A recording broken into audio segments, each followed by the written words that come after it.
So my name is Maya Rodriguez and I'm the principal and founder of AZR Capital. The primary idea behind AZR Capital is initially investing our own capital. And doing that since 2015, we found ourselves also involved with entrepreneurs, giving them strategic advice, tactical advice, helping them sometimes raise capital, help them rework their marketing strategy, their sales strategy. So we've been deeply involved with entrepreneur from a 360-degree angle into what they do, how they do it, and how we can help them and how we can support them.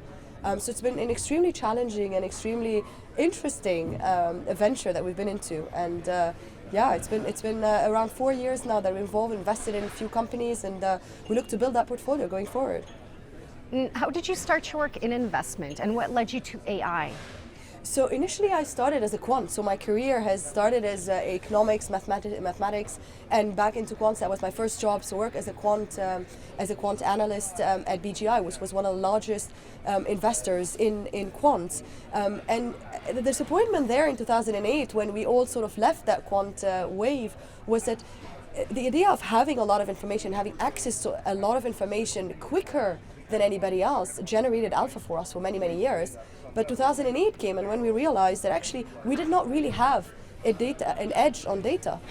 And so with the emergence of AI, I've been absolutely fascinated with actually how much you can do, how much alpha, if you can call it, you can generate by being faster, by being able to synthesize a lot of data and make a good, help it to make decision making from it, whether that's investment, whether that's many different verticals. So that's sort of, protecting yourself on the compliance side, many different facets, and it's proven right. I mean, we've invested in a company and we've seen it grow tremendously on the AI space, fintech. They've expanded from the fintech space to the healthcare space, and if the technology works, if you're working with a good algos that able to give you a good output, then you're really well set.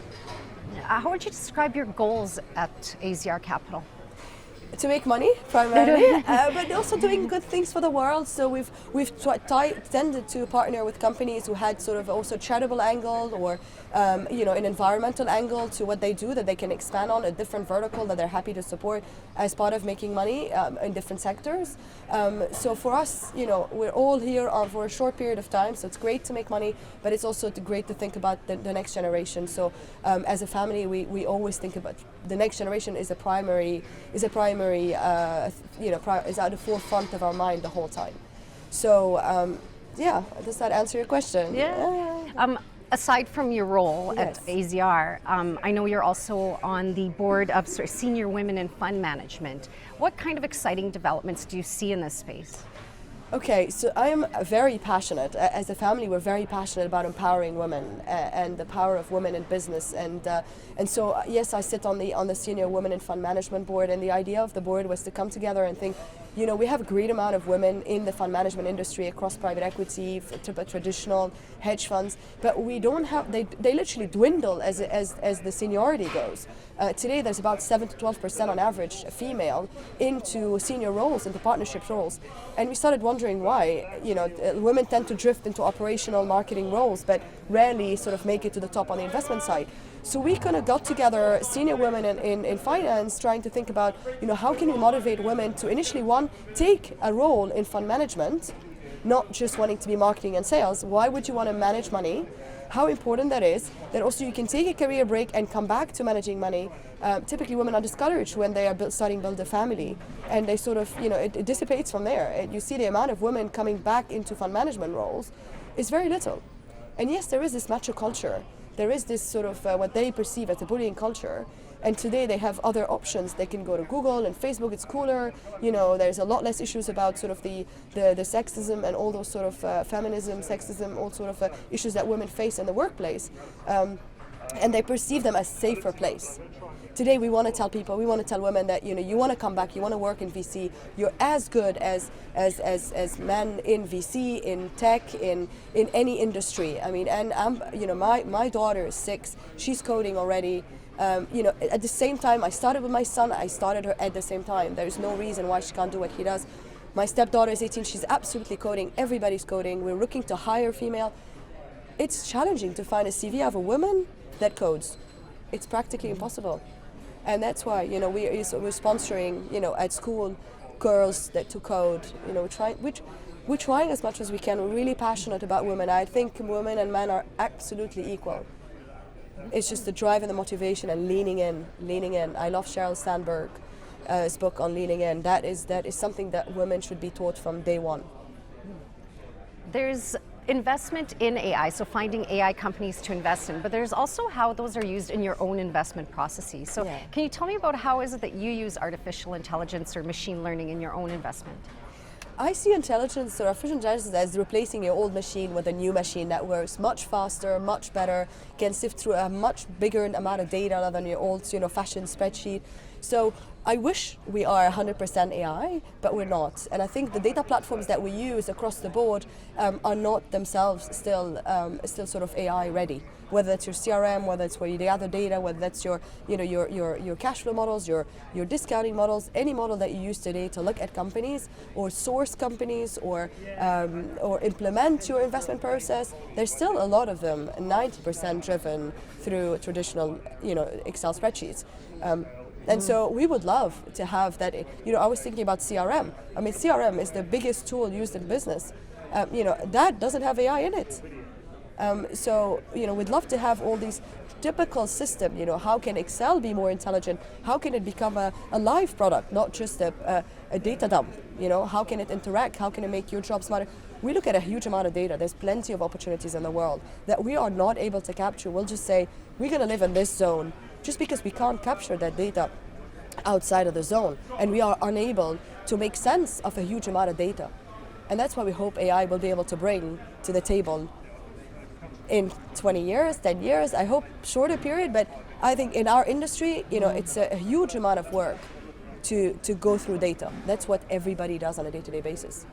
And I wish we could all be replaced with something a lot more intelligent. And I spend a lot of time talking to CEOs of fund managers, and some of them, their biggest worries is, some clever kid will come with some AI that can do everything they can do on a spreadsheet, and literally their business is gone overnight.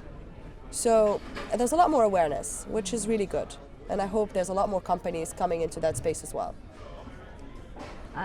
Also in finding companies, in terms of finding companies to invest in AI companies, there's a lot of cynicism around, are they actually using this technology? And there's been some research to back up that actually quite a few of them aren't. That doesn't mean they're not worthwhile companies to invest in, but being presented as AI and are not really. So how does that look like? Is that a prevalent theme in your investment space?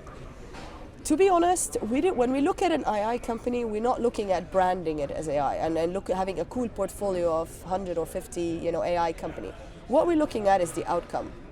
Can this company provide an outcome through sieving through a huge amount of data in an intelligent manner, learning from that data, the algos continuously learning and trying to give me an output that actually makes sense to me, that I can summarize 2 billion doctor notes in one page?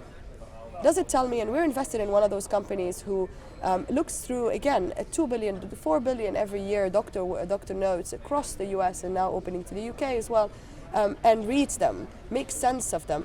Join that with your MRI scan, join that with your x-rays, with your any doctor kind of interaction through the hospital or through any other GP, bring them all together and tell you, okay, well, you preempt your cancer, you could be, prone to cancer, you have a 90% or 60% chance of getting cancer.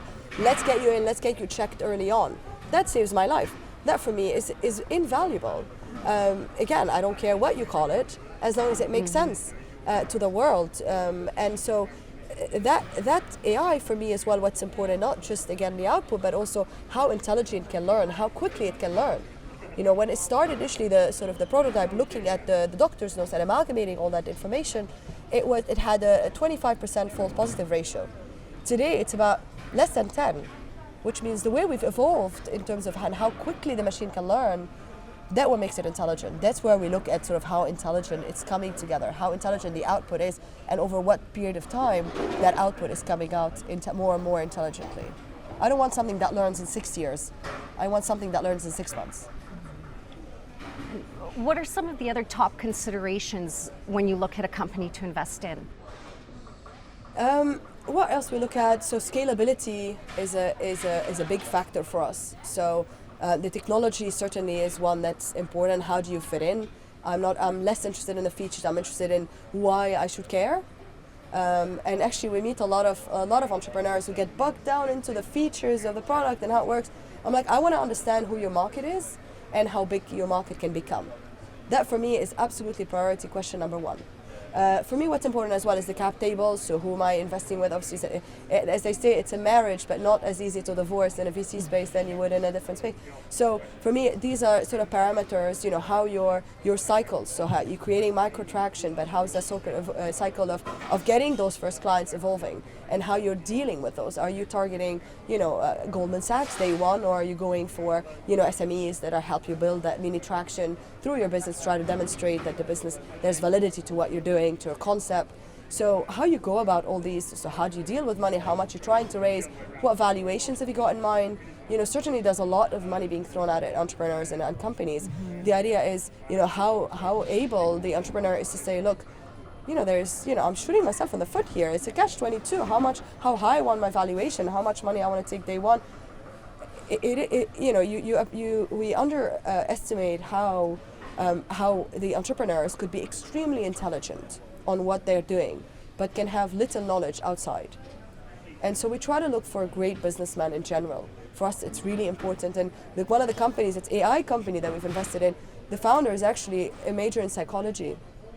Mm. So, but has that sort of, empathy, be able to connect with people, business-minded, driven, done it from college. These are the kind of people that we look to partner with. And I think that's key. The intersection of AI and finance has some special features on it. Would you highlight anything about what's special about this intersection? Certainly finance is an area like any other area that could benefit from sort of, it becoming a lot more intelligent in the way, and I think of it in terms of 4 verticals. There's the borrowing vertical, the lending vertical, the insurance vertical, and the marketplace. And all of those can become a lot more intelligent. And we see with Revolut how, all of a sudden, it makes absolute sense to have, 16 currencies. Everybody travels a lot. It makes sense to not having to pay exchange rate. And so nobody's gone and done DD on the owner of Revolut. 99% of the users probably haven't. The people who invested in him probably have. I hope that I have. But you can see how things which breakthroughs in technology, whether that's on the finance side or on any other aspect of your life, Uber, Snapchat, whatever you call it, these things are changed the way people are doing things, the way people are investing, the way people are living their lives. And Uber, another example. I mean, these things, have tremendous value. And in the finance world, there's many facets that can be improved. As I mentioned, on the borrowing side or on the lending side, you have better access to credit scoring. You have better access or better research access to, a company, who they're selling to, who's buying, what's their average age through their credit card records. Who is it the millennium targeted at? Who are the people walking through the door? How rich or poor they are?